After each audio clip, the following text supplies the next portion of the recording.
నమస్తే, నేను మీ నాగచంద్రుడు, సీనియర్ న్యాయవాది, సనపల. వారసత్వపు ఆస్తులు వర్సెస్ సొంత ఆస్తులు.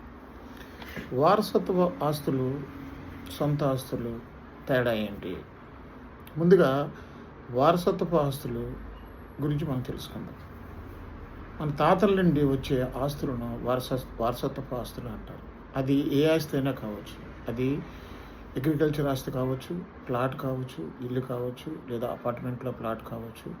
ఏదైనా సరే మన తాతల నుండి, తండ్రి నుండి మనకి వచ్చేసరికి ఆస్తులను వారసత్వపు ఆస్తులు అంటారు. ఈ వారసత్వపు ఆస్తులు తండ్రి ముగ్గురు కొడుకులు ఉంటే ఒక్క కొడుకే ఇస్తాను అంటే చెల్లుబాటు కాదు.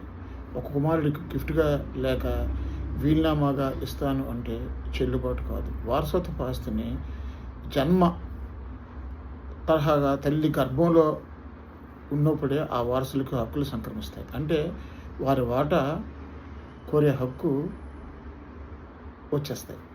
అది తరతరాలుగా వచ్చింది కాబట్టి మన తండ్రులకు కూడా హక్కులు ఉండవు. ఎవరైనా ఒక వ్యక్తి సంపాదించిన ఆస్తి అమ్మకుండా, వీలునామా రాయకుండా, ఎవరికి ఏ జీపీ అలాంటివి ఏమీ చేయకుండా చనిపోతే ఆటోమేటిక్గా ఆస్తి వారసత్వ ఆస్తిగా మారిపోతుంది.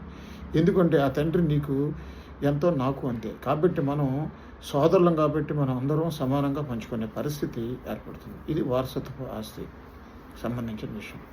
సొంత ఆస్తి అంటే ఎవరైనా తన కష్టార్జితం సంపాదించుకున్న ఆస్తిని సొంత ఆస్తి అంటారు. అది ఒక పురుషుడు అవ్వచ్చు, లేక స్త్రీ అవ్వచ్చు.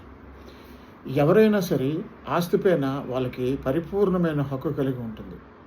వాళ్ళు ఎవరైనా అమ్ముకోవచ్చు, ఎవరికైనా వ్రాసుకోవచ్చు, గిఫ్ట్గా ఇవ్వచ్చు, ట్రస్ట్కి ఇవ్వచ్చు, గవర్నమెంట్కి ఇచ్చేవచ్చు, రోడ్డు మీద పోయేవాడికి ఇవ్వచ్చు.